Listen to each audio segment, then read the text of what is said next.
Hello, I'm Karin, and this is Why Go Vegan. And I am so excited for my next guest that you and I get to hang out with. It is the wonderful Nathan King, who is the guitarist, the vocalist from the legendary group that everybody loves, Level 42. And like me, Nathan is a passionate vegan. And like me, you go back some years being vegan, don't you, Nathan? What is it, over 30 years? It is over 30 years, yeah. It was the late 80s. I just moved to London from the Isle of Wight. And I've sort of been, I worked with some people that had been vegetarian, which is kind of a new concept to me. I didn't even know what it was. And I got interested in it. And and then at some point, I made the next step. That's brilliant. And I want to find out more about that. 35 years ago, yeah. So, we've been around for veganism for quite some time. I know we were fans of the animal-free shopper, and we remember Redwoods, and now it's V-Bites and all things back in the day. So I want to ask you, Nathan, the future is vegan. So could you tell me, in your opinion, how far have we come and how far will we go with veganism? I think we've come pretty far. Obviously, in 34, 35 years that I've been doing it, it's changed a lot. When I started, it was not so easy. And then, of course, it became very popular, I guess, about 3 or 4 years ago. And, of course, as soon as something becomes popular, then people are willing to throw money at it. So the supermarkets all went nuts. And there was suddenly all the big stores had all this great selection of stuff, in the chiller cabinet and in the freezer and on the shelves, and it was brilliant, So that really has helped. Interesting. I kind of feel like it's dropped off a bit now. Well, I know it has, because I can see that the supermarkets are kind of sort of toning it down a bit with the amount of stuff that they have.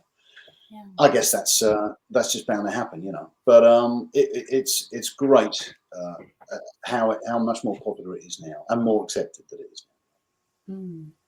Where do you think we are going in the future with veganism as well? Because I agree with you. The supermarket shelves were really stocked. And I think we all felt that it was going to just keep going this way.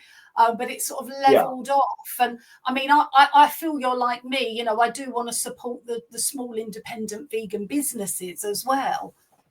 Yeah, of course. Yeah. But I think what's interesting is now that science, as well as the sort of ethical side of it, actually scientists are coming out and saying, well, look, it's not sustainable for 8 billion, as it is at the moment, people all be eating meat, every day. It's not a good idea. So maybe we should all eat less meat, which is fine from my perspective, but of course not everybody else agrees with that. But if the scientists are saying that, then that's just another great reason to be doing it, I think. I love that. And you travel all around the world, you tour all over the world with Level 42, you go to all different countries. I've had the pleasure of seeing Level 42 live. And as I said earlier, just blows the roof off of the venue. Such a loved band. The music is so iconic.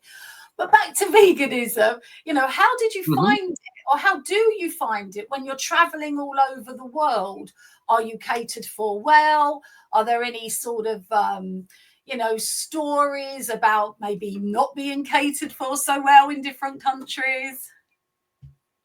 Well, when I started touring back in the 90s, it was a lot harder. I do remember going on a 3-week tour in Europe, and I basically had a suitcase that I filled up with baked beans. And do you remember Bachelor's bean feast? Do you remember that? Because sadly, they just stopped making it. I just had a look, Google it a little while ago, and I think they're not doing it anymore. But they used to do 3 different varieties. It was great. There was just regular mince, savoury mince, and then there was chili, and there was bolognese style, and it was basically just powder, and you used to sort of add water to it, cook it up, and there you go. It links Yeah. to me, not healthy, of course, but yeah. So I had the suitcase full of baked beans and that stuff, you know, and then I sort of buy jacket potatoes as I went around and put them in the microwave in the band. This is the glamorous life, isn't it, of level 42? You know, suitcases of meat and potatoes. Right. Yeah, but now, of course, that has changed, and it's very different now. You know, all through the world, actually, I've found it's a lot better. I mean, very much so in this country, going out to eat's become a lot easier. You know, there are vegan options now pretty much everywhere you go. Yeah. If you go out to eat. Yeah, Europe too. You know, Holland especially. I spend a lot of time in Holland. My wife is Dutch, and kids are half Dutch then by default. So we spend a fair bit of time over there, and I tour over there a lot too, because the band's still very popular. And they've got a really great attitude about it. You know, there's lots of great vegan opportunities over there. So Holland's great. Germany's got much better as well, I must say. There's some fabulous restaurants over there. So yeah, it's all heading in the right direction. I love that. And, you know, just talking to a fellow old school vegan like yourself, you know, I love that you Google, does Bean Feast still exist? And it always makes me laugh. People are like, oh my God, you've been vegan for 30 years. How did you survive? And, you know, even 30 years ago, we had a vegan version of everything. I mean, I don't know if you remember, but, you know, I remember there was a sandwich spread. You can't get it now, and that was vegan, and all bits of cucumber in it. You know, you had a vegan version of Viennetta, the ice cream. There was cheeses, burgers. So, you know, you just may have had to visit your independent health food store, which I think we should all be doing, rather than, you know, just relying on the supermarket. That's right. Because I was fortunate to be living in London at this time. And there were some really good independent health food shops there. And there was Holland and Barrett, of course, as well, who used to do a much better selection of vegan stuff that they don't do anymore, sadly. So Holland and Barrett was always a good go-to for that sort of thing. And and also because I had this a book, and do you know what? I spent quite a bit of time in the loft yesterday trying to find it, and I could not. I was so annoyed. I had amazingly, you can still buy it right on like from a second-hand bookshop, and it was. Can you see that? Oh, yes. Oh, that's fantastic. Yes.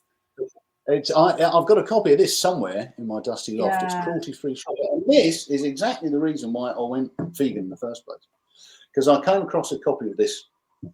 And it was, I think later on, the Vegan Society took it on, and then it became the Animal Free Shopper.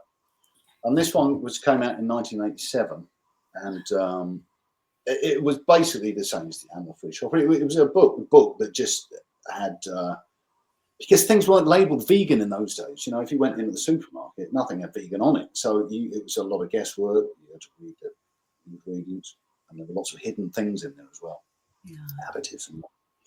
And so this book attempted to sort of list all the stuff. So it would have, I don't know, cornflakes or something, blah, blah, blah. And but as well as that, the forward of the book was just this brilliantly written piece explaining what veganism is and why it's a good idea. And it really struck a chord with me. So, yeah, if she's still around, Liz Howlett, who wrote it, thanks.